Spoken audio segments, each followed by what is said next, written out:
ভাইরা আমার, মুসলমান ভাইরা, আল্লাহর নবীর প্রিয় উম্মতেরা ভালো করে লক্ষ্য করে শুনুন। আল্লাহর নবী এইরকম করে সাহাবী নিয়ে বাদান আলোচনা করতে, এমন সময় আল্লাহর নবী বলতে বলতে বলে ফেললেন, আপনার দাড়ি পাকা মানুষ, চুল পাকা মানুষ আল্লাহর জান্নাতে কোনোদিন বাদান যাইতে পারবে না। নবীর এক সাহাবী এই কথা শুনিয়া বাদান বসে বসে কাঁদতেছে।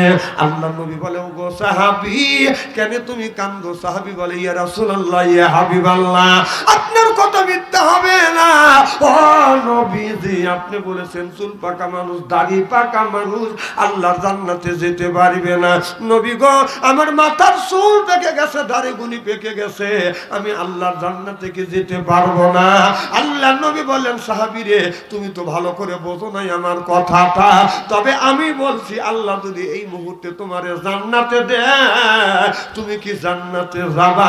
সাহাবী বলে, ইয়া রাসূলুল্লাহ, ইয়া হাবিবাল্লাহ, জান্নাতের জন্যই তো আমি নামাজ পড়ি। চিল্লাকান আল্লাহু আকবার। আল্লাহ কোরআন কারীমের মধ্যে 80 থেকে 82 জায়গা বললেন, ওয়াকিমুস সালাহ, নামাজ কায়েম করো, অত যাকাত আদায় করো, কুতিবা আলাইকুমুস সিয়াম, রমজান মাস আসতে রোজা রাখো। এই কথা কার? তাহলে আল্লাহ নামাজের কথা, আল্লাহ নামাজের কথা 80 থেকে 82 জায়গা বললেন।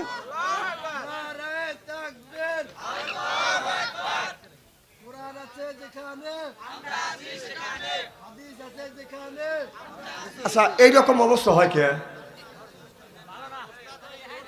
না না, ওমর মুকা লুজ কালেকশন পাচ্ছে। আচ্ছা, অনেক সাইজ করে দিয়েছে, জনকর মার হবো। আমার ভাইয়ের আমার, এদিক তাকান, শোনেন, একটা কথা বলবো, সেটা হলো, আমার মাহফিলে ওঠা বসা করা যাবে। আল্লাহ বললেন, ইজা কুরিয়াল কোরআনু ফাসতামিউ লাহু ওয়া আনসিতু লাআল্লাকুম তুরহামুন। যেখানে যে অবস্থায় আল্লাহর কোরআনের কথা আলোচনা হয়, ওই জায়গায় আল্লাহর রহমত বর্ষিত হয়। সুবহানাল্লাহ, একটু জোরে কর। আল্লাহর এক বিন্দু রহমত যদি হরিণের উপরে পড়ে বেগুন কস্তুরী হয়, হাতির উপরে পড়লে গজমতি হয়, এরপরে ঝিনুকের মধ্যে বলে মুক্ত হয়। মানুষের আল্লাহর এক বিন্দু রহমত যদি কোনো বান্দার উপরে পড়ে, ওই বান্দা আল্লাহর ওলি হয়ে যায়। সুবহানাল্লাহ, একটু জোরে কর। লাআল্লাকুম তুরহামুন।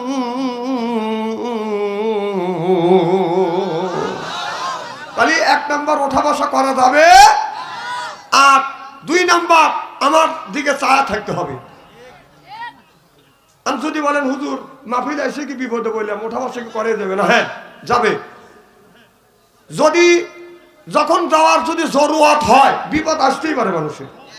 1 আঙুল তুলবেন, তাহলে বসবো যে প্রসাবের চাপ দিছি। 2 আঙুল তুললে আমি বলবো যে টয়লেটের চাপ দিছি।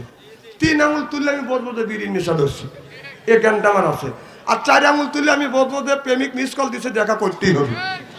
এই 4 জন ব্যতীত বিনা অনুমতিতে যদি উঠে যান, প্রয়োজন হলে লুঙ্গি টেনে ধরবো। অনুমতি ছাড়া যাওয়া যাবে।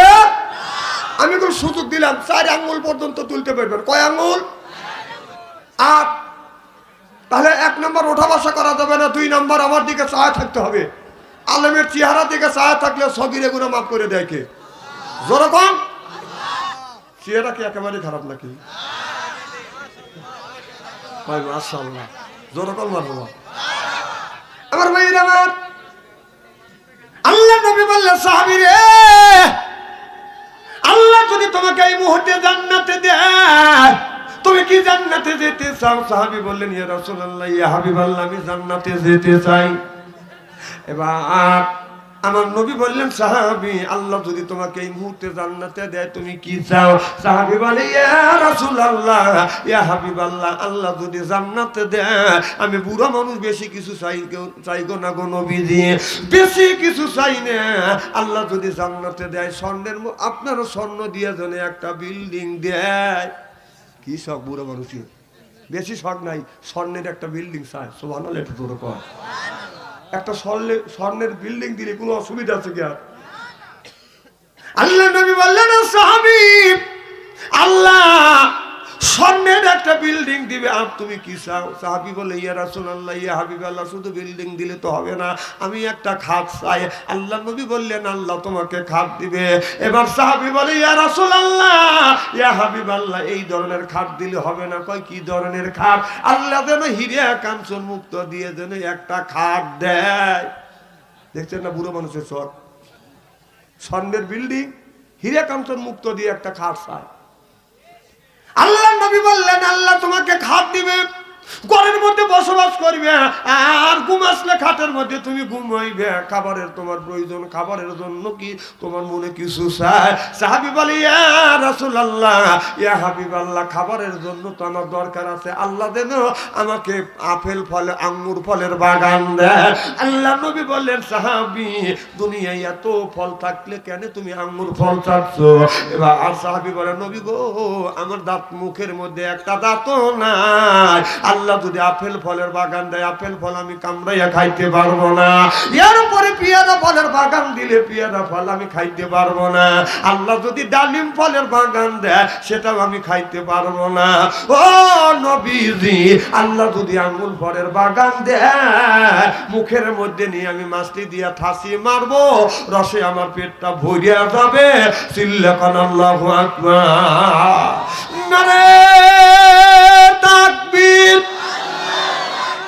আমি চিন্তা করলাম সাহাবী এত ফল থাকতে কেন ওই লোকটাই আপনার আঙ্গুর ফলের বাগান চাইলেন? আমি একটু পরীক্ষা করে দেখি। আমি বাজারে যাইয়ে বড় দেখে এইরকম একটা আপেল ফল কিনে আনিয়ে এর চাইতে বুড়ো মানুষের কাছে গেলাম, যার মুখে একটা দাঁতও নাই। আমি যা বললাম, চাচা এই আপেল ফলকে আপনি খাইতে পারবেন? চাচা মুখ চুটকায় আর কয় ছাইছে দাও। কি দাও? শেষিয়া দাও, ঠাট্টা করিয়া দাও। আমি বললাম শেষেও দেব না, ঠাট্টা করেও দেবো না। আপনি যদি কামড়াইয়া খাইতে পারেন, ফলটা তো দিয়েই দিব, তারপরে আমি আপনাকে পেট ভরে মিষ্টি খাওয়াবো। আমারে বলে বাবা দেও, আমি দেখি চেষ্টা করে পারি কিনা।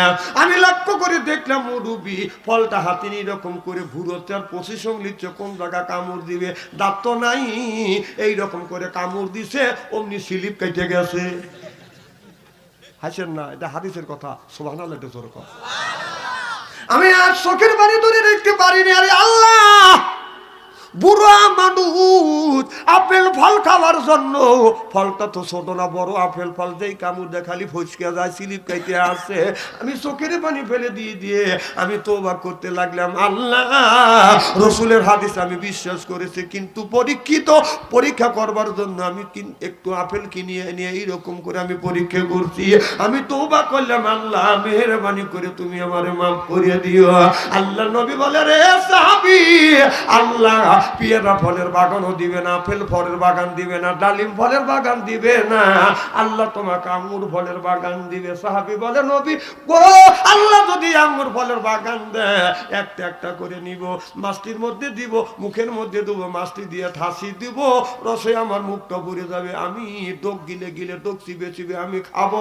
আল্লাহ নবী বললেন আল্লাহ তোমাকে আঙ্গুর ফলের বাগান দিবে, তবে এক একটা মানুষ যখন জান্নাতে যাবে 70টা করে বাদান বউ দিবে, যাদের বয়স 15-16 থেকে 17 থেকে 18, এর চেয়ে বড় হবে না, এর চেয়ে ছোট হবে না।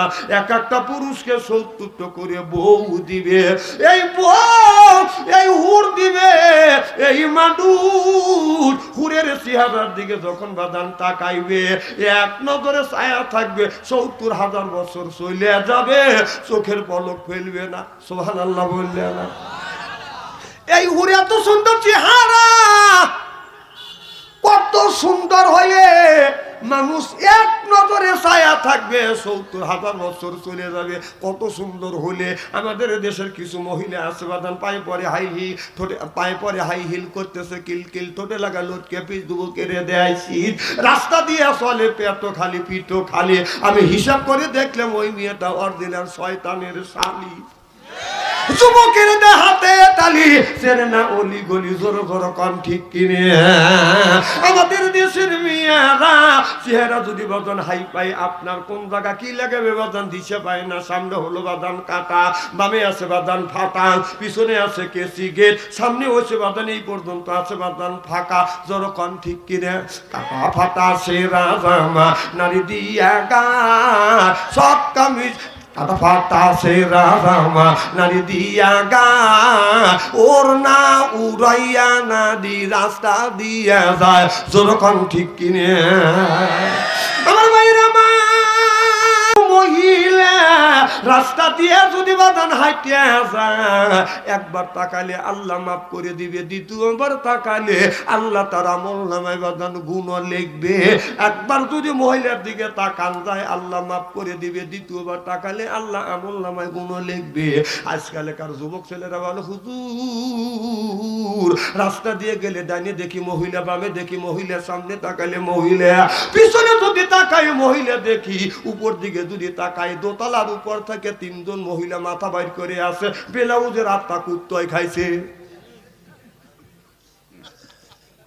হুজুর আপনি বললেন মহিলার দিকে তাকালে আল্লাহ একবার তাকালে মাফ করে দিবে, দ্বিতীয়বার তাকালে আল্লাহ যদি আমল নামায় গুণ লেখে। হুজুর এক নজরে 1.5 ঘন্টা তাকা থাকবো, এগুলি কথা, এদিকে কথা। আবার বলে হুজুর মসজিদে গেলে হুজুরা বয়ান দেন, মাহফিলে গেলে হুজুরা বয়ান দেয়, মহিলার দিকে তাকান।